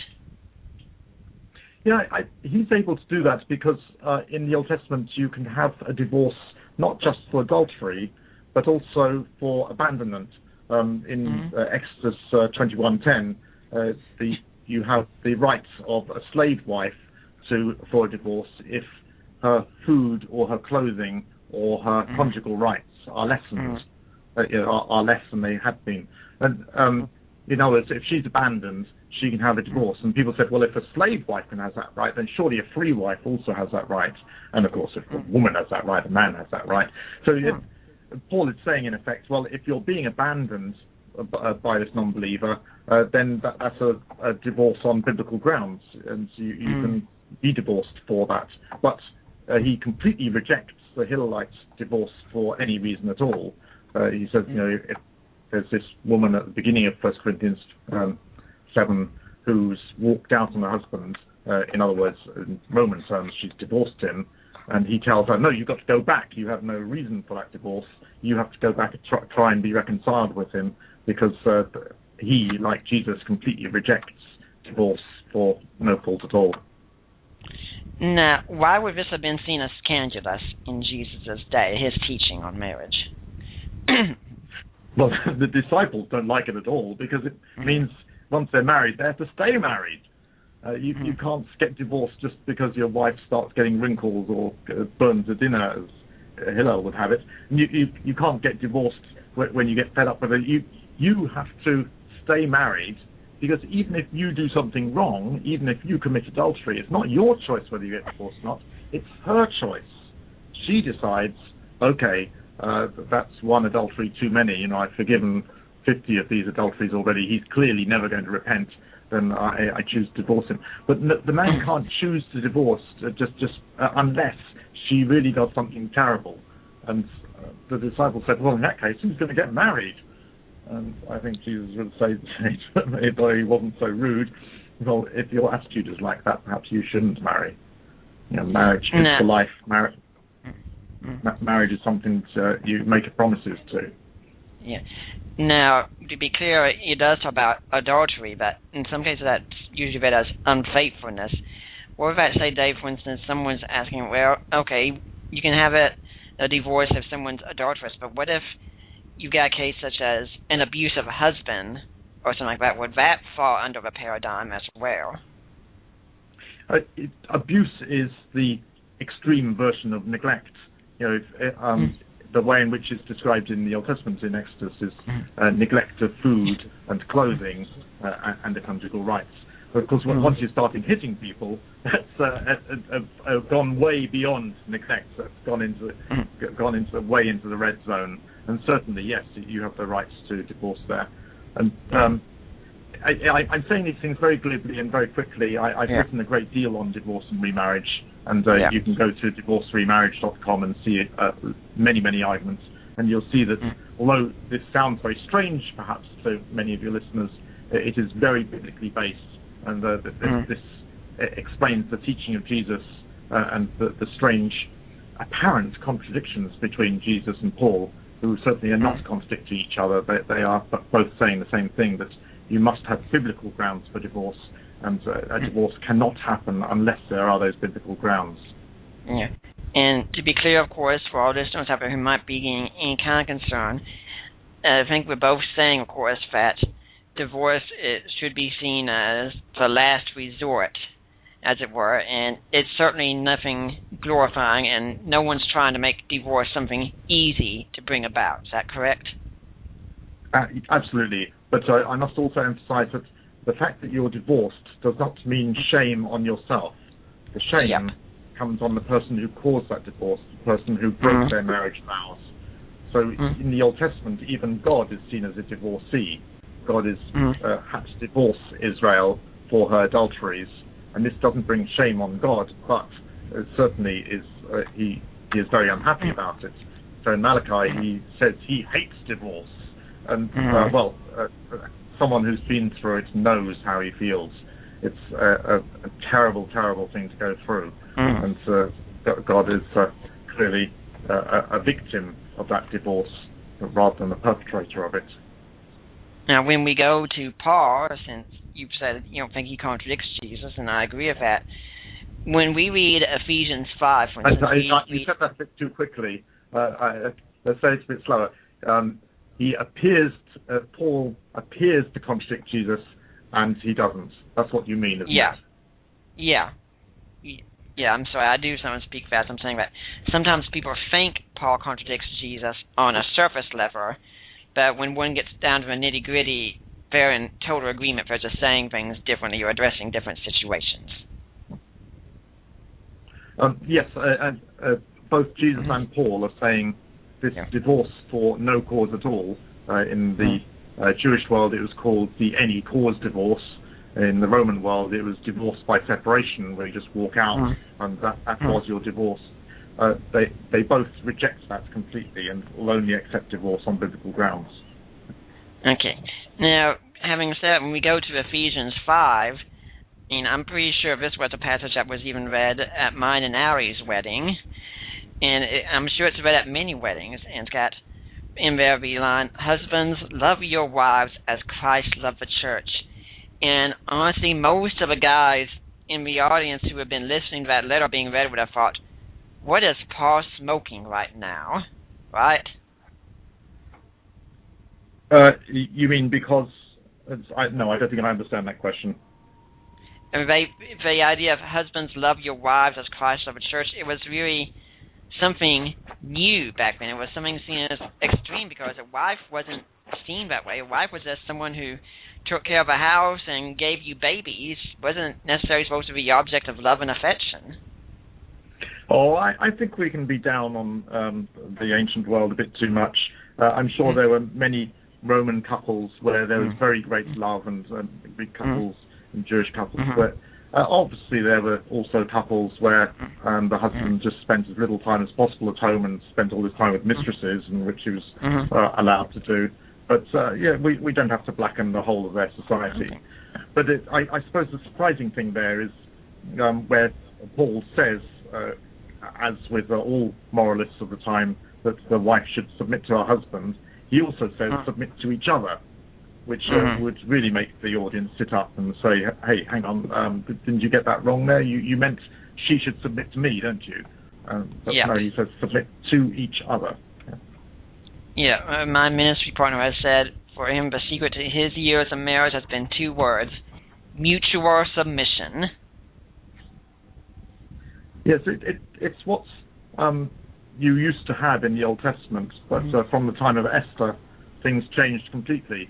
And so you have there in Esther, you have that great phrase, the man should be the master in the household, which everyone thinks, oh, that's Christian teaching. Well, no, that's what the Persian emperor said. You know, a man should be master in his house. And that's what Esther was fighting against and what Judaism didn't have. But in the end, it became the center of Roman and Greek morality. And so Josephus and Philo end up teaching this thing, look, we've got to go along with this because we're going to be thought to be immoral if we don't. And Peter and Paul, they both say, well, we've got to do this as well, so that the gospel isn't slandered. Because it's recognized as the way in which you work society, that the woman is submissive to the man. And unfortunately, in some parts of Christianity, we still have that. You know, I've written on this on my blog, which when you're interested, that's deeperwaters.wordpress.com, because we've got the marriage debates going on here today in America and in other places where people want to redefine marriage, and I've even heard that debate on Unbelievable a few times. And what I've said is that the reason the world is wanting to dishonor marriage is, sadly, the church has done it first. That we really haven't followed the teachings of Christ on marriage, and if we don't honor marriage, why should we expect the rest of the world to do so? You know, I can understand why people do this, because they see in the New Testament, wives submit to your husbands, children submit to your father, slaves submit to your master, but they don't see the quotation marks that they would have seen in the first century, because those were all quotations from Aristotle's Economics, which was repeated in the they were repeated in the commentaries on Aristotle's work in the first century and repeated in Josephus and Philo. These were quotations. And then Paul and Peter, they say, but husbands, respect your wives and love her sacrificially like Jesus. Fathers, children, submit to your fathers, but fathers, don't exasperate your children. And it says slaves should submit to their masters, but Christians have to treat their slaves as if they are fellow believers almost. So there's quotation marks around those submission phrases, and then the Christian commentary added onto it. And instead of listening to the Christian commentary, which says, but, we take those quotes from Aristotle as if they're Christian teaching, and they never were. Well, we're going to take our last break. When we come back, since it's Autism Awareness Month, we'll be talking about Jesus and the disabled and talking a little bit about the Asperger's community at Cambridge. We will be back in a little bit. Are you tired of the same old corporate Christian music on the radio? Check out Music Surge on Grok Radio, playing Christian music that doesn't suck. Download episodes now at CYIWorldwide.com. Check out CYIWorldwide.com. CYIWorldwide.com. Home of Grok Radio. Free music downloads, advice, prayer, and support. CYIWorldwide.com. Do you grok? We're back with Dr. David Instone-Brewer here of the Deeper Waters podcast. And Dr. Instone-Brewer, we're going to be talking about the disabled community for Autism Awareness Month here. At the start, what can you tell me about how Jesus saw the disabled in comparison to how people of his time saw the disabled? Well, of course, in Jesus' time, if you were disabled, you were born with a condition, or some sort of condition came to you, some sort of madness or some sort of disability, it was your fault. It was sinful. Sin had caused it. You were cursed by God for this, and there's no way around that. That's obviously what had happened. So of course, I didn't recognize autism as a separate thing then, but they would have seen that as something which had come on them through some sin. Maybe an evil spirit was causing it, or maybe not. But they did recognize that there were madnesses which weren't caused by evil spirits. But it's any sort of disability, any sort of illness was caused by sin. They had this nice long list. If you had a respiratory illness such as asthma, that was caused by slandering someone, or perhaps due to neglecting to pay your tithes. Or if you had edema, that's high blood pressure normally causes that. That was due to your sort of sin in general, is a very common thing, of course. And jaundice, that was due to hating someone without reason. They sort of see your illness and diagnose your sin rather than diagnosing how to help you. Now, right now, you're on a podcast that's hosted by someone on the spectrum, and my wife is on the spectrum, but if this kind of technology had been around in the time of Jesus, what I'm doing right now would have never happened, most likely, would it? Well, you wouldn't have had help in communicating, and there wouldn't have been any understanding during education to get the maximum potential out of people. Of course, in Cambridge, there's lots of people with autism, not of all strains of autism, right from the terrible, debilitating to just the sort of lack of communication and the straight line thinking and concrete thinking. Because we have so many clever people here, so many professors who are able, at one end of the spectrum of autism, to concentrate so carefully on a particular subject, they become an expert. An expert, of course, is someone who knows more and more about something while knowing less and less about everything else. Because we have such a high concentration of these very clever people who are on one end of the spectrum of autism, we have quite a large community of people who are born with autistic problems. And it's kind of normal here and acceptable.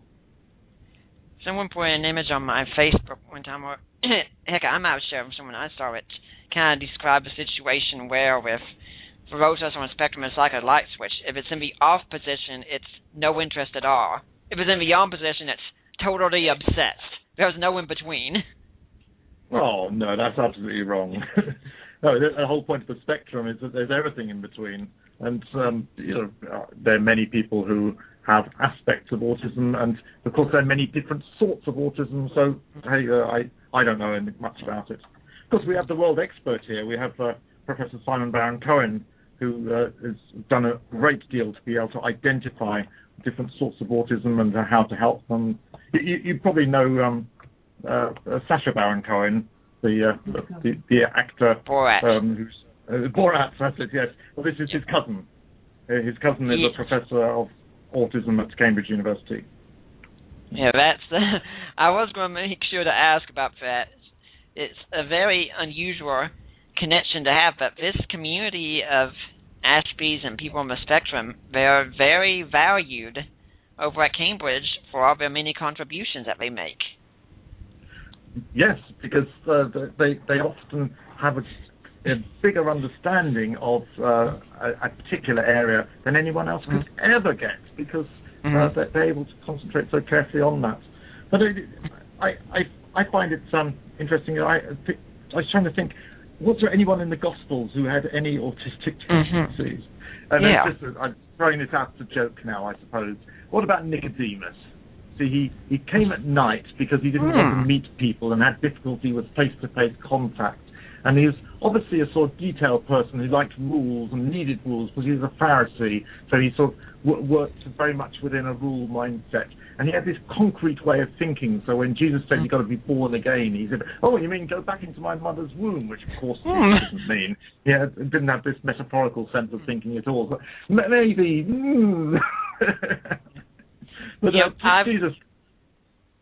Jesus was happy to meet with him where he was and talk to him and explain things to him. And I think if Jesus had met someone who was really suffered from autism, they would have found a friend. Yeah. I've done that same thing looking back at history. I've thought, for instance, when I was in seminary, Thomas Aquinas was someone we very studied, and I'd look at some of the things that he did, such as going to a party and he'd be lost in thought, and then all of a sudden he'd slam his fist down and say, and that we're set over Manichees. And I'd look at him and think, yeah, it sounds like someone on the spectrum to me. But you're saying that someone on the spectrum would have found a friend in Jesus. Why is that? I think so, yes, I think so. But why? Oh, because Jesus was the one who accepted people on the outside. He was the one who went and talked to people that no one else would talk to. You know, he just ignored all the normal conventions of staying away from the strange people and went and sought them out. And he was that sort of person. So the person who's even at the extreme of banging his head on the wall because he can't face the world, Jesus would have been there putting an arm around him. Or maybe not putting an arm around him, because that would have been even more difficult. But talking quietly. But when we see Jesus, he's also healing people a lot. Some people say, well, he's healing them because he thinks there's something evil about their condition inherently. And that's not necessarily the case. I mean, there can be downsides to some conditions, but like you've already said, there can be upsides to them as well. So what would it mean if Jesus healed someone like that? There are people who stand up for the rights of the blind and say, being blind is not a disability. It is just the way I am, and I would not want to be any different. And they, even to the extreme of not helping their children to get the maximum sight that they can get. I can see that you should stand up for the rights of people who have disabilities, but to deny that it is a disability is very strange to me. But along with the disabilities often do come extra abilities, and I think that's so with autism, that when the condition is not so bad, then you do have some great abilities. I remember one guy I used to meet regularly in an institution where he was. He was unfortunately born at a time when if you had autism, you went straight into a long-term institution, and so he wasn't living in society. There wasn't any way he could now live in society. But we used to have these services there, and he didn't know the tunes that we wanted to play, but you just start singing them, and he'd start playing, put all the chords in, and just play along. He could figure out what you're trying to do, and he was able to play whatever he wanted, but he was blind as well as autistic, and yet he just could do whatever he wanted with the piano. And of course, he was also one of these guys that has the facility with dates. You know, he did the sort of party game. You tell me what date you were born on, and I'll tell you what day of the week it was. I don't know how they do that, but it seems to be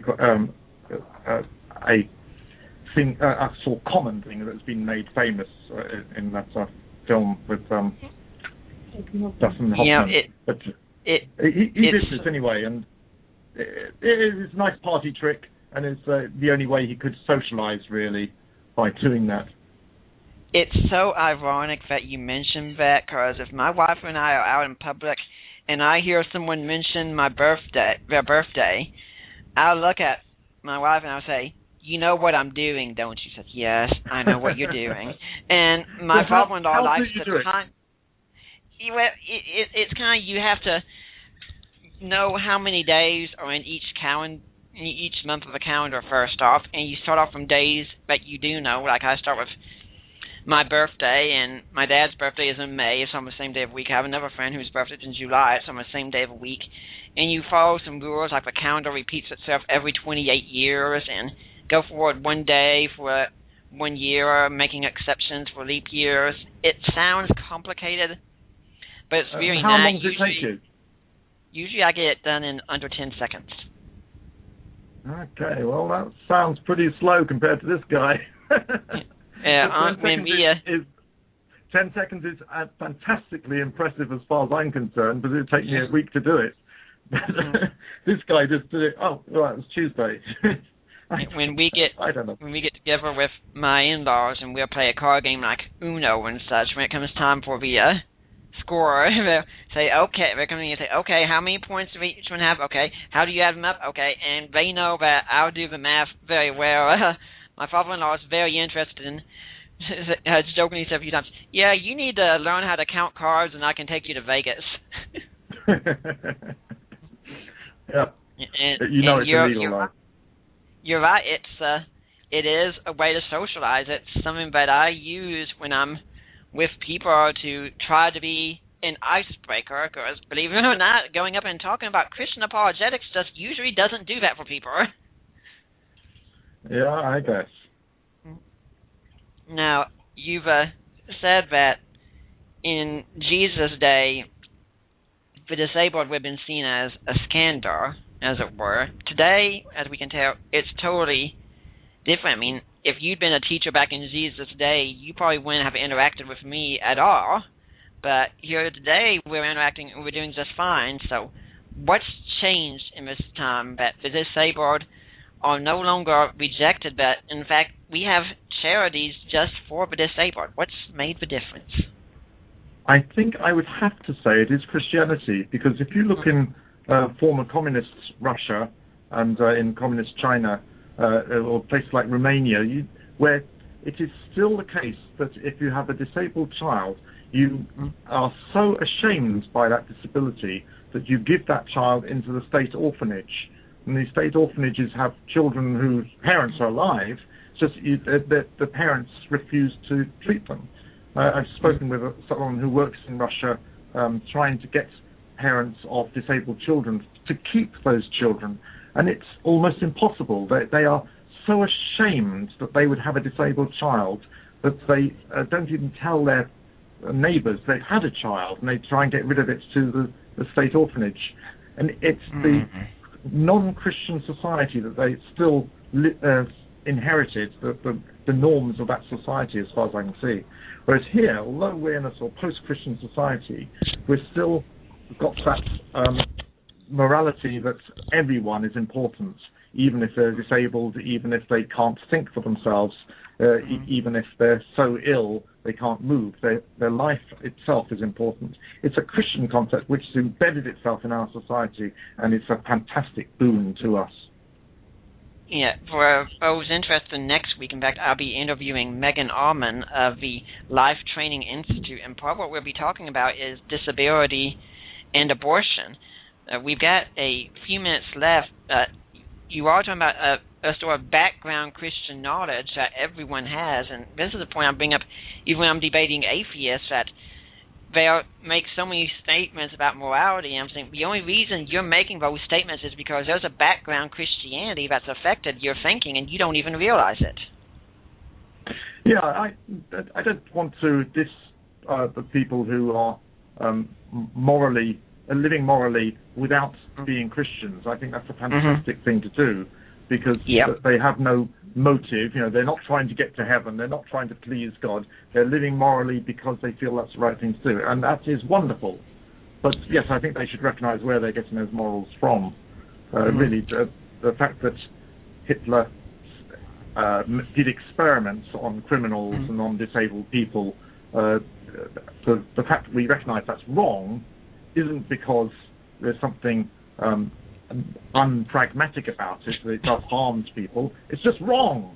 And how do you explain it's wrong? In the end, it's because those people are valuable in God's eyes. The church still needs to learn this in many areas. I mean, there are churches that do just fine. There are some that can still have difficulty. What message do you think we should get to the church about the disabled community today, and how do you think the church could maybe do things differently to show the love of Christ to those who are disabled? I don't think the church is doing that badly, is it? The church does look after disabled people, regard them as special people. I think on this side of the Atlantic, we're not very good at church services, because our church services are rather cerebral, which means that people who are sort of from lower educational levels don't tend to attend church very much. It's rather the opposite in America. But I don't think we're bad at looking after disabled people, are we? Or put me right. Okay, well, maybe I'm thinking, I wouldn't say we're bad, but we'd say sometimes we could be a bit more sensitive. And for instance, I can get very nervous in a church service with they have it where it pretty much becomes a social club a lot of times. You have to go forward and shake everyone's hand and such, and you just have to realize that not everyone's going to handle things the same way, and there are some people that might respond, some people on the spectrum might respond to loud music differently than anyone else, or repetition or anything like that. So the church is good, but we also always have to remember that we need to be sensitive that people are different, and no, we don't have to change everything in the church for them, but we should realize that they're different. And usually if someone on the spectrum, the downside that you have is if someone comes in and say a wheelchair, no one's going to challenge them to a foot race. But the condition of being on the spectrum is invisible, and when you don't socialize with everyone else, people can think, oh my gosh, are you rude? Are you some kind of jerk or something? It's like, no, I just don't do that kind of thing, don't know how to do that kind of thing. Yeah, those are things that I hadn't really considered properly, but it sounds like you'd be much happier in the UK, because here we don't hug. Here we have something called British Reserve, and you'd feel much happier. Overall, though, the basic thing we can get about this is, from your book, there is so much historical about Jesus. And we know this because Jesus was seen as a scandal time, and just as he is today. Yep, this is a historian's look at the Gospel, saying these bits you just got to accept, whether you accept that Jesus is Lord or not. These are the historical bits, and it's amazing what is there that you can't deny. So go to BibleScandals.com, and you'll see the beginning of every chapter and lots of freebies. And you can get this book on Amazon as well, and I'm sure most any fine bookstore you could get it. And where can people go to find out more about you? Again, if you go to BibleScandals.com, then you'll find links to me and other things I've written, and you'll find more information than even my mother knew. Okay. And Dr. Instone-Brewer, I know it's been late over there in the UK, but I thank you for taking your time to be with us, and it sounds like I've heard you talking to your missus over there, and I definitely appreciate her being supportive of you in this, and Now you do it. Thank you for being my guest on the Deeper Waters podcast, and I hope we'll see you back here again sometime. Great. Thanks, Nick. Thanks for talking. Bye. No problem. Bye. And well, that's been our episode today of the Deeper Waters podcast. Next week we will have Megan Allman talking about abortion and how Christians can give a pro-life answer. Until then, I'm Nick Peters of the Deeper Waters podcast, and I am signing off.